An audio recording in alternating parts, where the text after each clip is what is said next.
오늘 말씀은 에스라 3장의 말씀입니다. 사실 에스라서는 자주 읽혀지거나 아주 유명한 인물은 아닌 것으로 알려져 있습니다.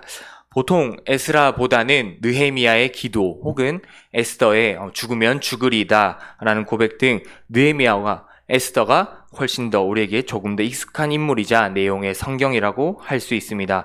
그도 그럴 것이 에스라서에는 그렇게까지 중요한가 싶을 정도의 사람들의 명단을 열거하고 있고 고레스 칙령 등 왕이 작성한 문서가 등장하기도 하면서 마치 이 상황에서 조금 떨어져 있는 것과 같은 3인칭의 그런 관점으로 글을 쓰기도 하면서 또는 내가 그 자신으로서 1인칭의 시점으로서 관점으로서 성경 말씀을 적기도 하여서 나에게 말씀하시는 하나님의 말씀을 찾기가 사실 쉽지 않은 본문인 것은 사실인 것 같습니다.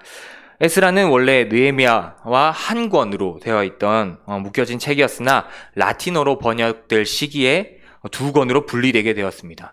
비록 두 권으로 나눠져 있지만 이 에스라와 느헤미야는 이야기가 자연스럽게 이어지기도 하고 또한 동시대의 활약한 인물들로서 이스라엘의 회복과 재건을 위해서 합심하여 이스라엘 백성들에게 말씀을 가르치고 개혁을 단행하는 인물들로 함께 등장하기에 같이 읽는 것이 사실상 성경의 맥락을 이해하는 데 훨씬 도움이 많이 되는 것입니다.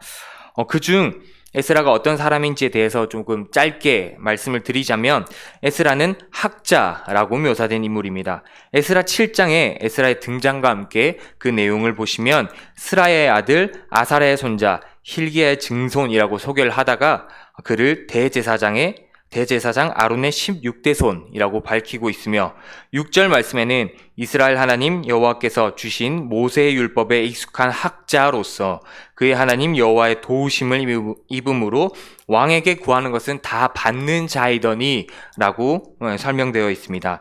그가 하나님 말씀에 익숙한 이것을 원문으로 살펴보니 능숙하거나 숙련되어 매우 빠른 이라는 의미를 가지고 있습니다.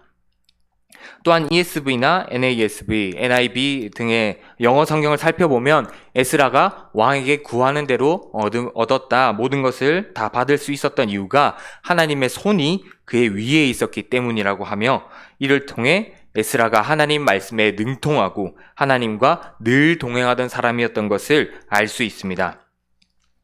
당시 상황은 이스라엘을 무너뜨리고 포로로 잡아갔던 바벨론이 무너지고 바사, 즉 페르시아가 패권을 주도하게 되는 시대의 흐름이 매우 급변하는 시기였습니다. 이 페르시아의 고레스 왕은 바벨론과 같이 이방 나라의 종교들과 자유를 억압하는 것이 이 많은 나라들을 다스리는 데 있어서 별로 효율적이지 않다는 생각을 바벨론 왕의 통치를 보고서 깨닫게 되고 나서 정복한 나라들이 자신의 나라에 페르시아에 반역하지만 않는다면 그 나라의 자율성을 인정해주고 종교와 나라를 인정해주는 그런 정책을 펼쳤습니다. 당시에는 이 정책을 이스라엘을 통해 애굽까지 통치하려는 큰 그림이라고 생각하지만 말씀에 깨어 있었던 주의 백성들과 선지자들은 이 시기가 바로 하나님께서 이스라엘을 회복하시겠다고 약속하신 그때라고 생각하게 됩니다. 아니나 다를까 이스라엘 백성들은 약 70년간의 굴욕적이고 절망적인 포로 생활을 마치고서 드디어 고향 땅으로 돌아오게 됩니다. 역대하 36장 22절, 23절과 그리고 에스라 1장 1, 2절이 매우 유사하게 기록되어 있는데 하나님께서 이스라엘 백성들을 도우시고 말씀을 이루심으로 고향 땅에 돌아오도록 하신 것이라는 그런 사실을 드러냄과 함께 이 부분을 통해 이스라엘 회복에 대한 희망의 불씨를 기대하게 하는 이야기입니다.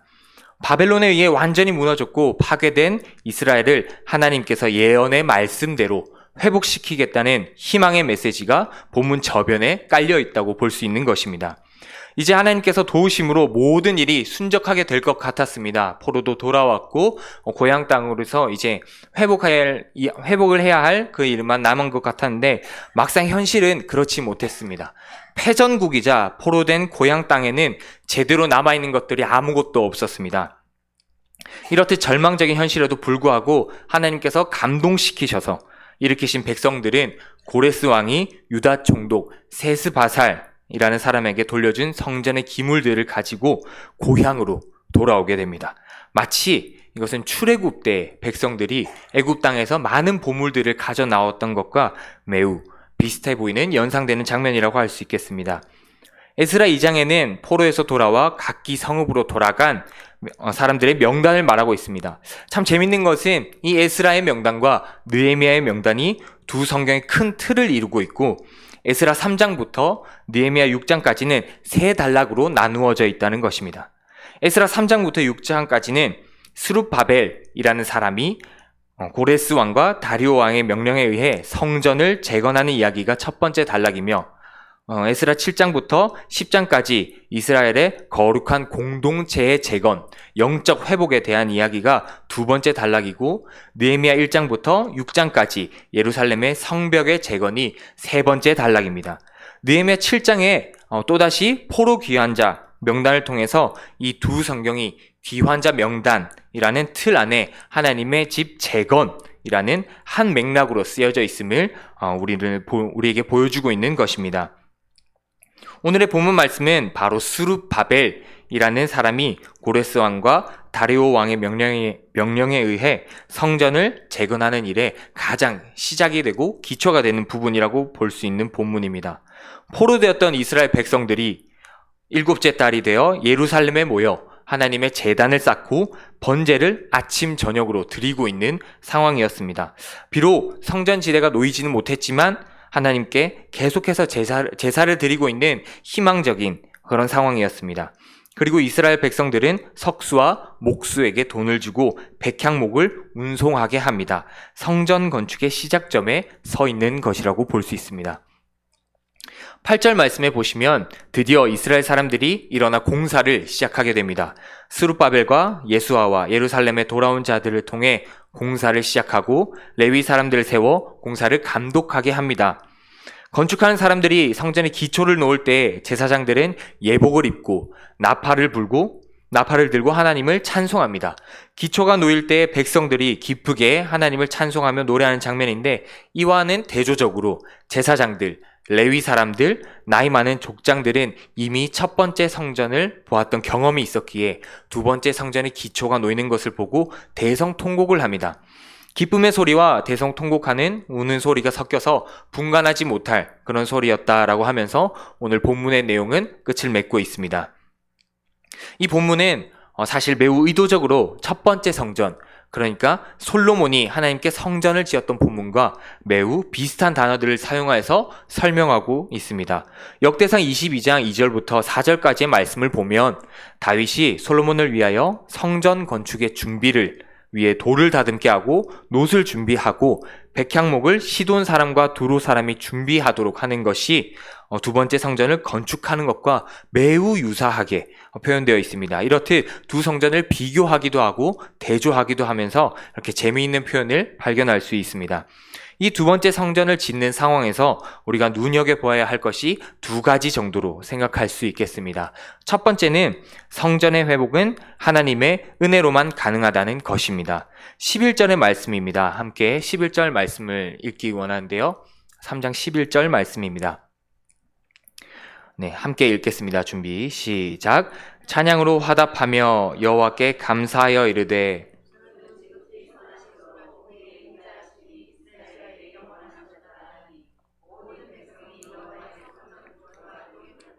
여호와를 찬송하며 큰 소리로 즐거이 부르며. 아멘. 이스라엘 백성들이 하나님의 선하심과 인자하심을 노래할 때 이 선하심은 좋은, 하나님께서 세상을 창조하실 때 사용되었던 단어 토브라는 단어와, 그리고 인자, 우리가 연초에 담임 목사님의 설교로 많이 들었던 헤세드, 바로 그 단어로서 그것을 노래한 것입니다. 하나님께서는 이스라엘 백성들이 하나님만을 섬기지 않을 때 이방 나라들을 사용하셔서 치시거나 이스라엘을 괴롭게 하심으로 다시금 하나님께 돌아오게 하시는 방법들을 자주 사용하셨습니다. 사사기부터 왕정시대까지는 하나님께서 주로 이러한 충격요법으로 백성들이 정신을 차리도록 하셨는데, 이스라엘이 완전히 무너진 뒤에는 참 아이러니하게도 이 이스라엘을 공격하였던, 이스라엘을 무너뜨렸던 이방 왕들을 사용하셔서 이를 회복의 도구로 사용하고 계신 점이 굉장히 아이러니한 부분입니다. 그리고 돌아온 자들로 하나님을 예배하는 성전을 지을 수 있도록 그들에게 물건도 주고 재산을 나누어 주어서 하나님의 성전을 회복할 수 있도록 그렇게 기회를 주신 것이 하나님의 은혜를 베푸는 것이었습니다. 바벨론에게는 자유가 없이 탄압받던 백성들에게 기대하지도 않았던 또 다른 이방 왕을 통해서 하나님께서는 당신의 백성들이 예배의 삶을 회복할 수 있도록 은혜를 베푸시는 것입니다. 하나님만 섬겨야 하는 하나님의 백성들이 하나님이 아닌 다른 우상들을 섬기고 이방 나라들을 의지함으로 하나님을 배반했던 혼합주의에 빠져서 허우적대던 백성들에게 여전히 동일하신 사랑으로 예언하신 말씀을 이루셔서 이스라엘 백성들이 감격함으로 돌아올 수 있도록 허락하시는 은혜를 베푸시는 것이 우리 하나님이십니다. 그저 인자하고 새로운 정치 방법 정도로 보여지는 바사왕의 결정이 사실은 하나님의 인자와 사랑이 그 뒤에 숨겨져 있었다는 하나님의 은혜를 베푸시는 방법이었다는 것이지요. 하나님께 예배를 드리는 것조차 힘겹게 만드는 현실 가운데서 하나님의 뜻을 발견하기가 사실 참 쉽지 않은 것이 사실입니다. 끝도 없이 우리를 낙심하게 하고 낙담하게 하는 상황 앞에서 세상 사람들과 비슷하게 우리 그리스도인들조차 쉽게 넘어지고 쉽게 무너집니다. 어쩌면 이제 더는 회복할 힘과 기대조차 남아있지 않다고 그런 생각조차 들 때가 있습니다. 내가 지은 죄 때문에 그런 것이라면 어느 정도 납득을 하겠고 그러려니 할 수 있겠고 하나님께 회복하겠지만은 단지 그 이유가 아니라 현실의 벽이 너무나도 높고 내가 넘을 수 없는 것만 같은 그런 답답함 때문에 맞닥뜨린 현실의 벽 자체가 너무 높기 때문에 그러다 보니 신앙이 흔들리고 예배마저 무너져서 기댈 곳이 없는 것만 같은 그래서 내일에 대한 기대가 없어진 지 오래되어서 다만 오늘 하루를 간신히 견딜 수 있게 해달라는 절규만을 할 수밖에 없는 시간을 지날 때가 우리에게 있는 것이 사실입니다. 이스라엘 백성들이 사실 이러한 상황이었다는 것입니다. 평생을 하나님께 예배하던 삶이 무너진 것입니다. 하나님을 믿는 신앙인으로서의 정체성도 사라지고 그것조차도 잃게 만드는 바벨론의 탄압 속에서 희망의 빗줄기가 조금도 보이지 않던 이스라엘 백성들을 하나님께서는 오직 은혜로 회복시키는 것입니다. 하나님의 선하심과 인자하심으로 회복을 허락하신 것입니다. 그럴 필요와 이유가 없으나 전능자이신 분이 자격 없는 자들에게 베푸시는 헤세드로 예배와 삶을 회복시키시는 하나님을 믿으실 수 있기를 바랍니다. 회복은 오직 하나님의 은혜로만 가능한 것임을 믿으시길 바랍니다. 두 번째로 주목해 볼 것은 회복이 시작되어 기쁘지만 결국 이 또한 완성은 아니라는 것입니다. 12절, 13절 말씀인데요. 우리 함께 읽길 원합니다. 12절, 13절 말씀입니다. 네, 12절, 13절 함께 읽도록 하겠습니다. 시작. 제사장들과 레위 사람들과 나이 많은 족장들은 첫 성전을 보았으므로 이제 이 성전의 기초가 놓음을 보고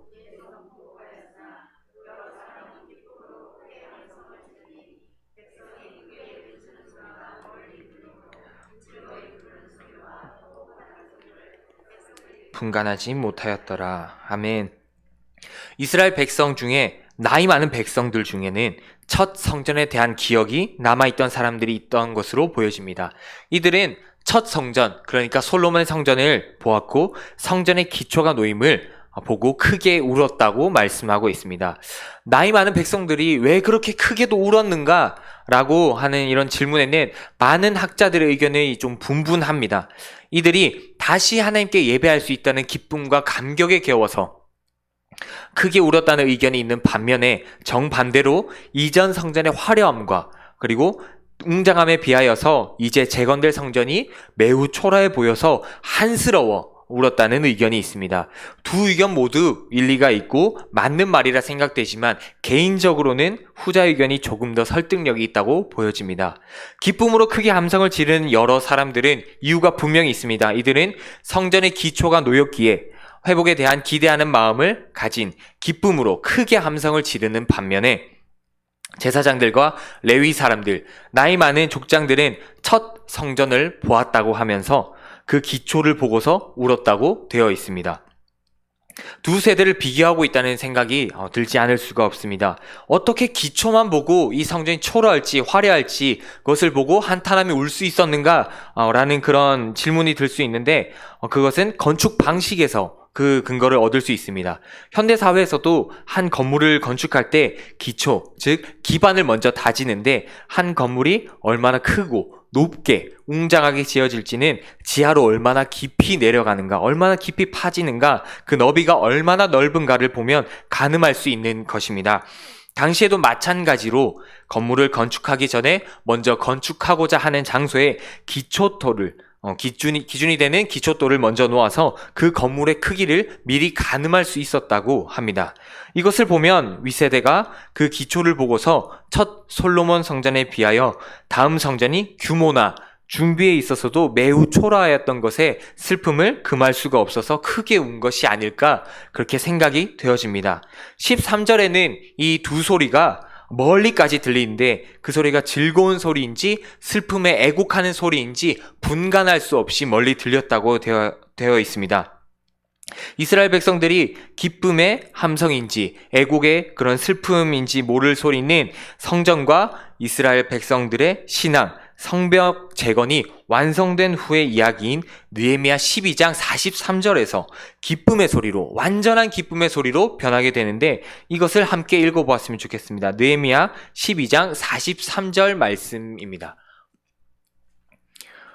네, 제가 읽도록 하겠습니다. 이날에 무리가 큰 제사를 드리고 심히 즐거워하였으니 이는 하나님이 크게 즐거워하게 하셨습니다.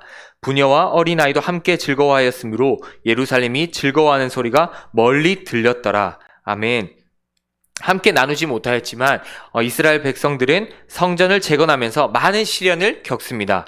성전 기초만 놓았다가 대적들의 해방으로 성전 건축이 약 15년 정도 중단되기도 하였고 백성들의 지도자들이 이방 여인을 아내로 맞이하여서 이스라엘이 타 종교와 혼합되어서 또다시 거룩성을 잃고 열왕기 말미의 모습을 보여주기도 하며 민족의 정체성이 흔들릴 위기에 처하기도 하였습니다. 성벽을 재건하려는 느헤미야의 계획과 진행 과정 또한 대적들의 방해 공작으로 순탄치 못했습니다. 그러나 결국에는 하나님의 집, 즉 성전 재건과 백성들의 신앙의 회복, 성벽이 재건되어서 이스라엘 백성들이 거룩한 백성으로서의 정체성을 재확립하게 됩니다. 무너졌으나 완성된 공동체로서의 모습을 다시 갖추게 되는 것입니다. 그러나 아시다시피 우리는 이미 결론을 알지만 그들이 완성한 성전과 그리고 신앙의 공동체, 성벽은 곧 다시 무너지고 불타게 됩니다. 하나님께 드려야 할 제물을 그런 제물들 중에 제사장들이 좋은 것을 취하고 하나님께는 감히 드릴 수 없는 것들로 제사를 드려서 뻔뻔히 하나님 우리가 언제 그런 것들로 제사를 드렸습니까? 하나님 우리가 예배를 언제 드리지 않았습니까? 라고 하나님께 따져 묻기도 하는 것을 우린 말라기 말씀에서 볼 수 있게 되고요. 또한 거룩한 백성의 정체성은 나중에 사두개인, 바리새인, 열심당, 에센파 등 헤롯당 자신들이 믿는 신념으로 모두 완전히 찢어지게 됩니다. 성벽과 성전은 예수님 오신 후에 주후 70년에 티투스 장군에 의해서 완전히 파괴된 이후 다시는 재건되지 못하는 그런 현실에 놓이게 됩니다. 이렇듯 수십 년에 걸쳐서 하나님의 성전, 백성들, 그리고 성벽을 재건함으로써 개혁을 수차례 단행함으로 완성된 것처럼 보였으나 결과적으로는 결국 이 모든 시도는 실패하고 말았습니다. 완성하지 못했다는 것입니다. 신앙생활도 어쩌면 이와 참 비슷하다고 볼 수 있을 것 같습니다. 매주 예배를 빠지지 않고 헌금도 항상 잊지 않고 구별해서 하나님께 드리며 헌신할 수 있는 부분과 마음을 주시는 곳에는 열심을 다하여서 섬깁니다. 그리고 부단히도 노력하고 힘을 씁니다. 그러나 우리의 죄성이 얼마나 강력한지 우리를 넘어뜨릴 때가 한두 번이 아닌 것을 잘 아시고 계실 줄로 압니다. 어떻게든 회복하려고 안간힘을 쓰고 노력을 해서 회복을 이뤘다 생각하고 이제 나는 더 이상 넘어질 일이 없다 라고 생각할 때에도 완성이란 생각한 그때에 우리는 또다시 넘어지고 쓰러진 경우를 자주 겪게 됩니다. 그렇다면 우린 더 이상 이 땅에서는 회복을 기대할 수 없는 것 아닐까요? 희망이 없는 것이라 생각되진 않으십니까? 날마다 이렇게 넘어지고 깨어지고 무너진 삶에서 도대체 희망과 소망이 어디에 있다는 것일까요? 이스라엘 백성들이 작심하고서 수십 년 동안 실행한 계획으로 드디어 완성했다 생각했던 회복이 단 몇 세기를 가지 못하고, 아니 수십 년을 가지를 못합니다. 그리고 그렇게 실패했다면 우리에게는 더 이상 이 땅에서 성공할 수 있는 가능성도, 완성할 수 있다는 방법도 없어 보입니다. 이 땅에서 건물로 지은 성전은 완전할 수가 없었습니다. 완성된 것 같아 보였습니다. 그렇지만 이내 무너지고 파괴되는 것입니다. 완전한 회복이 이루어진 것 같았지만 이것은 결국 잠시뿐이었던 것입니다. 수십 번, 수백 번 계획을 계속해서 한다 하더라도 공동체의 거룩성은 몇 세기를 채 지나가지 못하는 것이 현실입니다. 이 땅의 모든 피조물들의 한계는 시간이라는 틀 안에 갇혀있는 이상 변질과 죽음이라는 절대적인 힘 앞에 무력하다고 할 수 있습니다. 어떤 새로운 방법을 사용하더라도 시간의 흘러감을 거스를 수 없고 죽음을 이길 수는 없습니다. 사랑하는 성도 여러분, 무너진 이스라엘 성전과 그들의 공동체성과 성벽을 이스라엘 백성들은 수없이 많은 대적들의 방해와 공격 속에서 회복하고 재건하였습니다. 그리고 완성이라 생각하였던 때에 기쁨의 함성을 크게 불렀습니다. 수십 년 동안의 전략과 개혁들을 단행함으로 가능했습니다. 그러나 그 이면에는 하나님의 선하심과 인자하심이 숨어 있었다는 것을 기억하시길 바랍니다. 돌아오게 하신 이가 하나님이셨고 개혁의 마음을 주신 분이 하나님이셨습니다. 그럼에도 불구하고 하나님의 도우심을 입은 개혁조차 몇 세기를 가지 못하고 무너지는 것이 현실입니다. 완전히 무너지고 뿔뿔이 흩어지는 것이 우리의 현실입니다. 불완전한 인간의 개혁은 미완으로 끝날 수밖에 없는 것이 우리의 인생사입니다. 그러나 이런 우리에게 하나님은 또다시 선을 행하시고 헤세드를 베푸십니다. 요한계시록 21장 22절, 23절 말씀에 이런 말씀이 있습니다. 성 안에서 내가 성전을 보지 못하였으니 이는 주 하나님 곧 전능하신 이와 및 어린 양이 그 성전이심이라. 그 성은 해나 달의 비침이 쓸데없으니 이는 하나님의 영광이 비치고 어린 양이 그 등불이 되심이라. 아멘. 말씀을 맺고자 합니다. 진정한 성전의 회복은 주 하나님 곧 전능하신 이와 성전 되시는 예수 그리스도 그 자체이심을 믿으시길 바랍니다.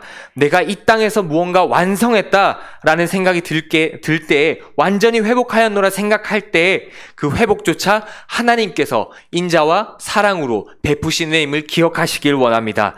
그러다 또다시 낙심되고 낙담되어서 더 이상 소망이 없어 보일 때에 이 땅에는 완성이 없음을 기억하시길 바랍니다. 오직 저 하늘에 계신 우리 주 예수 그리스도만이 완성을 이루신 분이심을 기억하시길 바랍니다. 땅에서의 소망이 아니라 저 하늘에 소망이 있는 것을 기억하시길 바랍니다. 주님 없이 우린 아무것도 아닙니다. 아무것도 할 수 없는 인생임을 진심으로 고백할 수 있기를 소망합니다. 예수 그리스도만이 완전한 성전이시며 하나님만이 성전 자체이십니다. 이 땅에 완성은 없습니다. 완성은 오직 예수 그리스도만이 이루신 것입니다. 날마다 이 믿음과 예수 그리스도를 의지하시면서 그 완성하실 날을 기대하시는 마음으로 한평생 매일매일을 살아가시는 우리 모든 성도님들 되실 수 있기를 주님의 이름으로 간절히 소망합니다.